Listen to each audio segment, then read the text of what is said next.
U.S. strikes on Iranian nuclear sites.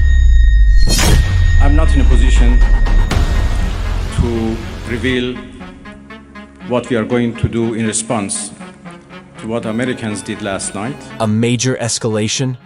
It's happened. They've just completely devastated Iran.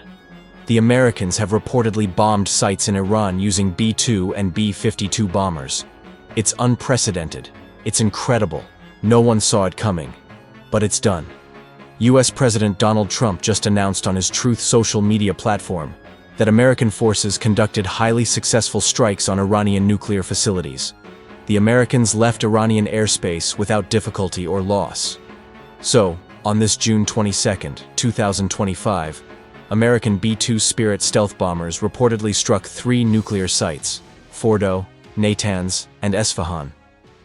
We're talking about underground nuclear sites that have been in place for a very long time, specifically designed to protect them against potential strikes like the one we've just witnessed. The Fordow nuclear enrichment facilities, built deep underground, were reportedly hit by GBU-57 Massive Ordnance Penetrator bombs. These 30,000-pound bombs are designed to penetrate deep underground before exploding. These are bombs that the Israelis do not possess. It's worth recalling that after their attacks against Iran, the Israelis were able to hit certain sites, but they couldn't destroy the deeply buried sites that Iran had protected for a very long time. And according to reports, these are the sites that protect or house Iran's best weapons. The American missiles, also known as bunker busters, are bombs that, in theory, only the Americans possess so far. These strikes were part of a U.S. military operation described by President Trump as a very successful attack aimed at disrupting Iran's nuclear program. It's intense. Reactions to the strikes? There have already been condemnations. The Iranian Atomic Energy Organization, which monitors Iran's nuclear level, condemned the attack on nuclear sites like Fordow, Natanz, and Esfahan as barbaric and a violation of all international law, particularly the Non-Proliferation Treaty. This is a treaty that Iran signed, a treaty that many haven't signed, but Iran did, agreeing to international laws allowing experts to verify their enrichment levels. This organization also stated that the attacks occurred with the complete indifference, even complicity, of the International Atomic Energy Agency, IAEA. The IAEA is the agency that visits various countries to ensure that their nuclear level is not high enough to produce weapons. Israeli Prime Minister Benjamin Netanyahu praised Trump's leadership, calling this action a historic turning point. He stated, and I quote, "Tonight, President Trump, your audacious decision to target Iran's nuclear facilities with the impressive and righteous power of the United States will change history. During Operation Lion Levant, Israel achieved truly extraordinary things. But in tonight's action against Iranian nuclear facilities, America is once again the true unsung hero. No other country on earth can do this. History will record that President Trump acted to deny the world's most dangerous regime, the world's most dangerous weapons. His current leadership has created a turning point in history that could help lead the Middle East and beyond to a future of prosperity and peace." End quote. It seems to be good for them. He further thanked Trump on behalf of all the Israeli people, adding that, "President Trump and I often say, peace through strength. President Trump and I often say, peace through strength, but first strength, then peace. And tonight," he said, "President Trump and the United States acted with great strength." Indeed, because at one point it was very difficult. We saw bombs and missiles going back and forth, and we no longer understood who was winning this war. I know many people here thought that Israel had been abandoned by the United States. Apparently, that is not the case.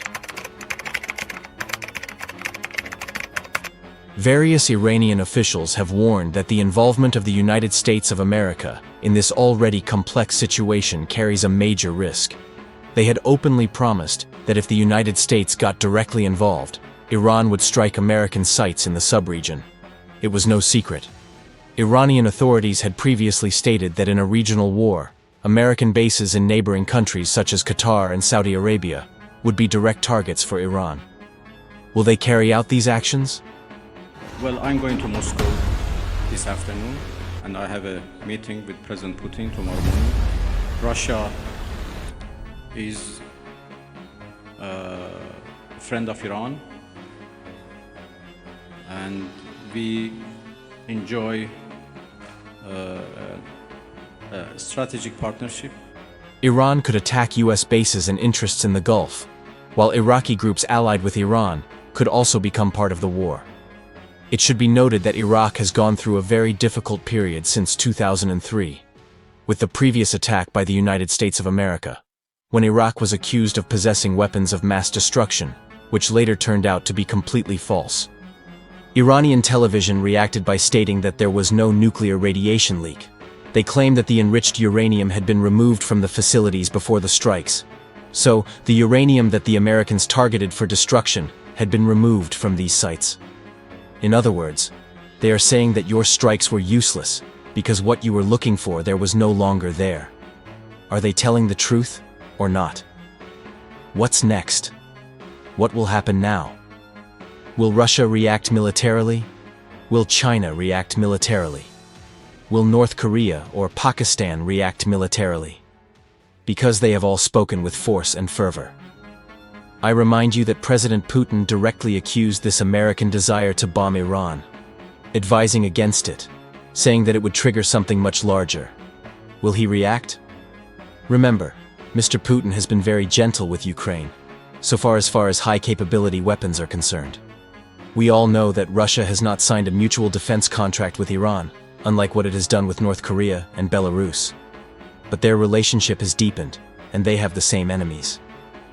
Wouldn't this be a great opportunity, as the United States does for Israel, to show this sympathy, just as Macron's France wanted to do for Israel? Don't miss out. If you found this geopolitical analysis captivating, here's what you need to do. Subscribe to my channel now for more impactful and unexpected breakdowns like this. Like this video if you found it informative. Your support helps me continue this work. And most importantly, share your thoughts in the comments. What do you think about these events? Your opinion is vital to the discussion.